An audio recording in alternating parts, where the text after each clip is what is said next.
Ayan, hello guys, this is Kumik TV at samahan nyo na naman ako ng sagutan. Itong EPS topic, sample exam. Ayan guys, tara guys, samahan nyo na ako, basahin na natin to.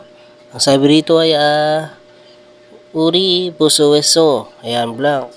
Ilhan Tongyuka, Taong Chue Kuyang Ru, Tural Gamnida, ayan.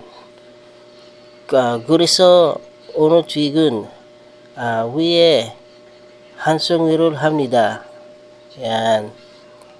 Proceed tayo sa 4 choices mga guys. Ito ay si number 1 ay si Meu. Si number 2 ay si Ure. Si number 3 ay si Ama. At si number 4 ay si Pyolu. Yan. Sa palagay nyo guys, anong tamang sagot dyan? Comment down your answer sa lahat na nakakalam ng sagot dito mga guys. Muli, ako ay nagpapasalamat sa lahat ng aking mga followers na walang sawang sumusuporta sa akin. At sa mga bagong dagdag na followers, maraming salamat po sa inyo dahil unti-unti nang nag-grow ang ating channel.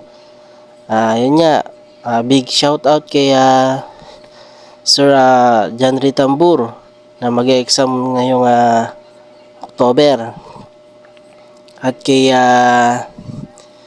Sir Opa J ng Samal na naghihintay na lang ng roster approval.